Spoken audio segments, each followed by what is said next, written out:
Assalamualaikum warahmatullahi wabarakatuh. Selamat berjumpa lagi dengan Elidaneti Official atau yang disebut juga dengan sahabat Bunda Elidaneti.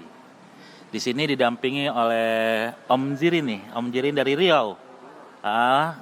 Kita ada di Belizio ngobrol-ngobrol sejenak tentang masalah ACT, aksi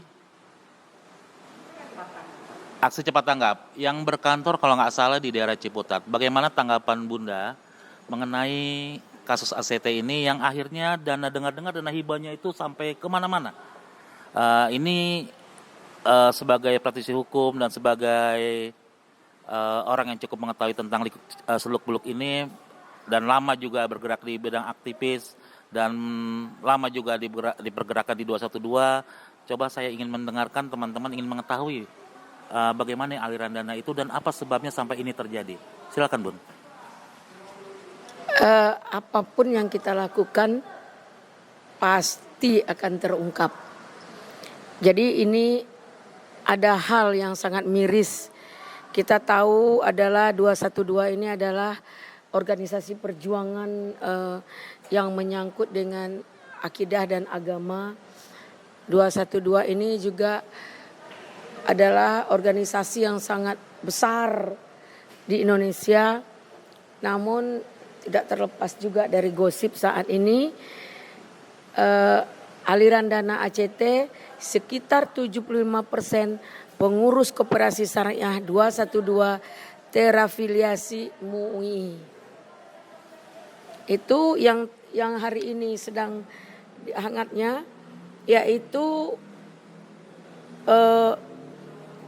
Yusuf Muhammad Marta, Irfan Sayuki Big, dan Muhammad Sapi'i Antonio. Ini luar biasa. Bagaimana kita memberikan pandangan terhadap orang-orang, terhadap masyarakat, korupsi itu seperti apa.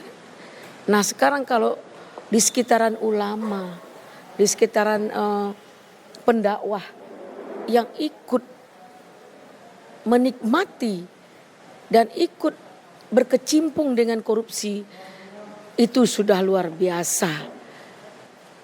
Jadi kita sebagai masyarakat biasa,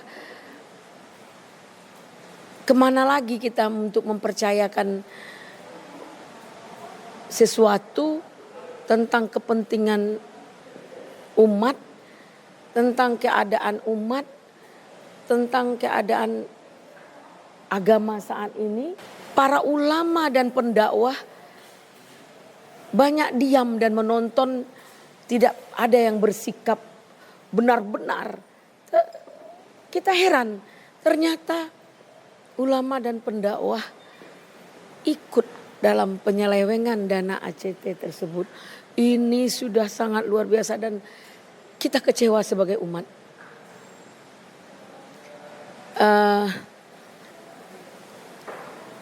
Apalagi yang harus kita bicarakan kalau orang-orang MUI, 75% loh pengurus MUI terafiliasi dengan dana syariah ACT ini luar biasa. Dan itu jumlahnya yang saya dapat informasi ini juga hanya ini sampai 10 miliar tuh Bun. Ya. 10 miliar itu ke koperasinya 212. Asegaf. Saya kurang paham, tapi di sini tertuliskan bahwasanya ini pun donasi dari Boeing. Dari Boeing yang tadinya itu sekitar 34 miliar, 10 miliarnya buat koperasi 212. Ini kedepannya nih kira-kira harus bagaimana nih Bun menyikapi hal-hal seperti ini? Ini kan banyak sekali sumbangan-sumbangan. Saya lihat tadi juga ada di TikTok itu ya. Ada orang bilang buzzer-buzzer itu menggunakan kalau mau kaya nih seperti saya langsung berubah jadi pakai gamis, pakai kopiah, kemudian berita menjual ide-idenya itu tentang penderitaan rakyat Palestina, dan kemudian juga seakan-akan tunggu tinggal santunan datang, tunggu tinggal uang datang dari transparan, kemudian jadi kaya. Ini saya lihat ini dipublikasikan seperti itu sekarang. Benar seperti itu, Bun, atau bagaimana nih ceritanya sampai seperti itu, Bun? Ini adalah modus, kesempatan dalam mencari kekayaan. Dia membuat donasi untuk mengumpulkan dana bantuan musibah alam, dana peperangan di Palestina. Namun tidak jelas realisasi dana tersebut. Bahkan memberikan rekening hanya untuk pengurus yang tidak jelas seperti itu. Bisa saja hari ini rekeningnya pengurusnya kita, besok rekeningnya pengurusnya yang lain. Nah, seperti itulah mereka buka tabungan di bank yang ada di Indonesia. Sehingga begitu dermawan-dermawan itu memberikan bantuan,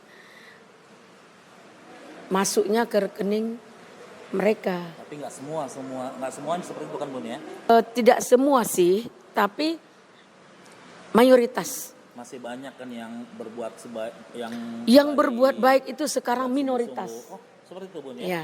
Waduh, ini sangat miris sekali ya, Bun. Sangat miris. Kita nggak ngerti bagaimana pentaatan kita menjiwai ajaran-ajaran agama, bagaimana pentaatan kita menjiwai aturan-aturan yang ada dalam Al-Quran dan hadis. Ini khususnya buat orang Muslim loh, karena di sini menyangkut nama MUI. Soalnya begini, setahu saya ACT ini luar biasa, setahu saya ya. Karena tiap kegiatan apapun yang berhubungan dengan gempa bumi, kemudian dengan masalah banjir dan lain-lain, itu selalu ada cepat gitu. Kemudian Palestina dan lain-lain, ini selalu mereka lakukan gitu. Ini yang saya khawatir. Ini sekelas ACT aja terkena imbas, terkena hal-hal yang seperti ini. Apalagi yang kecil gitu, Bun. Karena mereka ini kan kelihatan, saya lihat iklannya di mana-mana, kemudian spanduknya di mana-mana. Ini yang saya lihat. Jadi kalau mungkin yang besarnya begini, saya takutnya yang kecil juga akan seperti ini. Tapi nggak semuanya kan, Bun, ya? Dia begini, ACT ini ada 60 rekening yang dibukukan. Dengan sekitar 42T kalau saya nggak salah ya. 42T dana tersebut dibukukan oleh pihak dibukukan ya. Ya, terus kemudian kita heran kenapa dibukukan. Padahal dana ACT ini adalah dana bantuan cepat dari bantuan kemanusiaan, musibah alam. Nah, ini terindikasi banyak korupsinya dan ada penyalahgunaan di dalam kepengurusan, penyalahgunakan uang, katanya pengurusnya gajinya besar-besar gitu. 200 juta lebih itu kalau nggak salah. Nah itu yang membuat ini ada persoalan. Nah bagi saya, bagi kita, persoalan ini yang harus kita selesaikan. Jangan dananya terus dibekukan. Bagaimana kegiatan itu dihentikan dengan pembekuan dana tersebut? Itu pertama saya kaget dengan berita ACT, pembekuan dana ACT.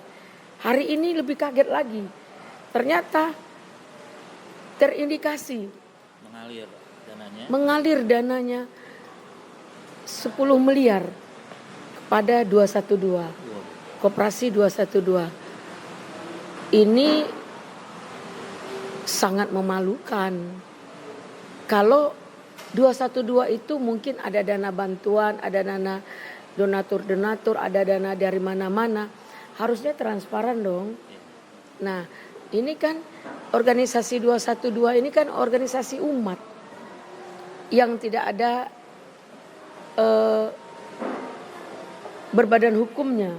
Kenapa saya membicarakan alumni ya, alumni PA 212 ini saya menganggap tidak berbadan hukum karena yang dikatakan alumni itu kan perbuatan mengingat masa lalu. Nah, Itu masa seperti lalu ya. seperti kita kuliah, Gitu ya. ya sekolah kan ada alumni. Jadi kita mengingat masa lalu, namanya alumni atau reuni. 212 kok ada reuni?